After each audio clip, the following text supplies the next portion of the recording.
आपका स्वागत है शॉर्ट हैंड गुरु यूट्यूब चैनल पर। डिक्टेशन शुरू होगा। 3, 2, 1 स्टार्ट। ईरान अमेरिका युद्ध शुरू हुए आधा महीने से ज़्यादा वक्त बीत गया, लेकिन दिनों दिन यह उलझता जा रहा है।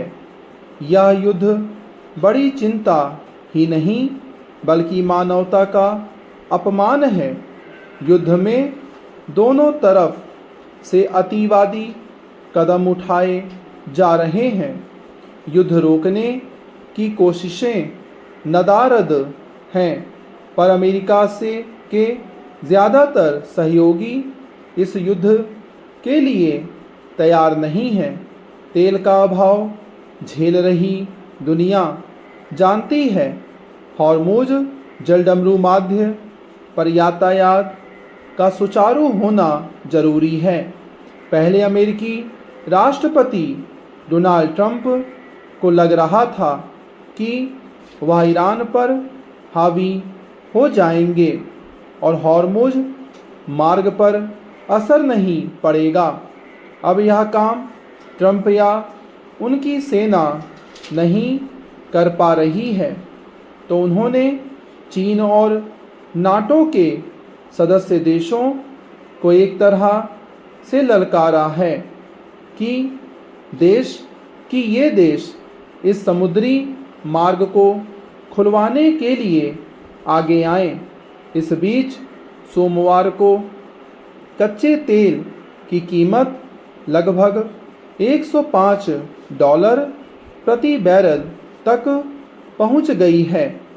वास्तव में यह ऐसे देशों को युद्ध में शामिल करने की एक चाल हो सकती है जो युद्ध के पक्ष में नहीं है।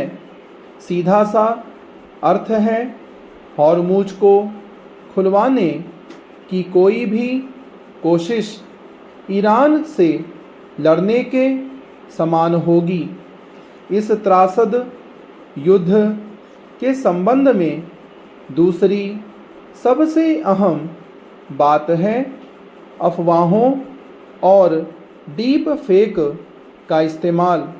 अफवाहों का बाजार ऐसा गर्म है कि कभी ईरान के नए सर्वोच्च नेता के ना होने या बुरी तरह से घायल होने की खबर आती है, तो कभी इज़राइल के सर्वोच्च नेता के निधन की खबर आती है। खुद को जिंदा बताने के लिए इज़राइली नेता अपना वीडियो जारी करते हैं, जिसे एक AI tool Grok deep fake करार देता है। यह एक ऐसा युद्ध है जिसमें एकाधिक देश अपने नेताओं को सुरक्षित करने के लिए एड़ी चोटी का जोर लगा रहे हैं। तकनीक के आधुनिक दौर में यह बहुत खतरनाक बात है कि किसी भी नेता की हत्या के लिए उसका लोकेशन ज्ञात होना पर्याप्त है।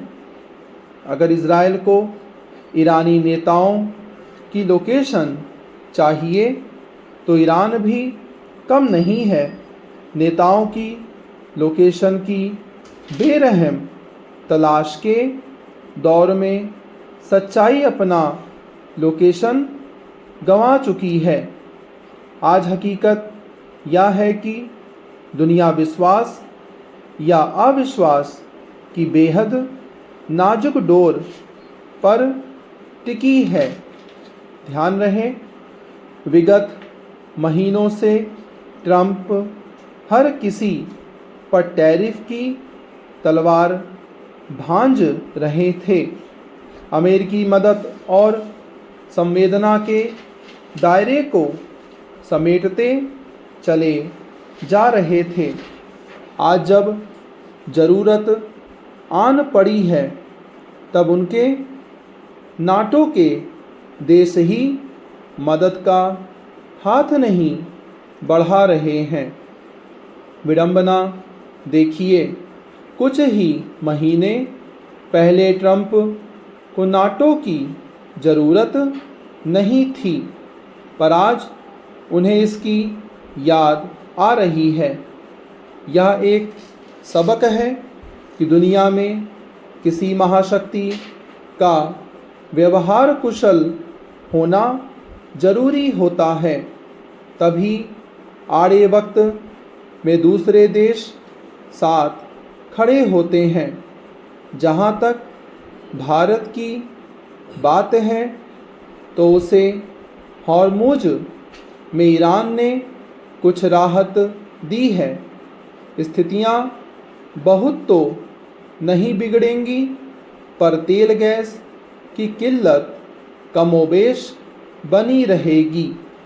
तेल के मामले में भारत के आत्मनिर्भर न होने की कीमत सबको चुकानी पड़ेगी। भारत के लिए यह बहुत जटिल समय है और उसे संतुलन साध कर चलना है। जहां भारत में एक तबका ईरान का साथ देने के लिए बेचैन है, तो वहीं ऐसे भारतीय भी हैं जो ईरान व अन्य देशों से स्वदेश लौटने को बेताब हैं। बड़ी संख्या में भारतीयों को स्वदेश लाया जा रहा है। अकेले सोमवार को यूएई, सऊदी अरब व अन्य देशों से भारत के लिए 45 उड़ानें तय थीं। वैसे युद्ध शुरू होने के बाद से करीब 2,20,000 भारतीय लौट चुके हैं। सबको यह दुआ और उम्मीद करनी चाहिए कि भारतीयों को देश व विदेश में कम से कम परेशानी हो। चैनल को सब्सक्राइब करना ना भूलें। फ्यूचर के डिक्टेशन और लाइव स्टेनो स्किल टेस्ट देने के लिए साथ में लाइक और शेयर जरूर करें वीडियो को। धन्यवाद।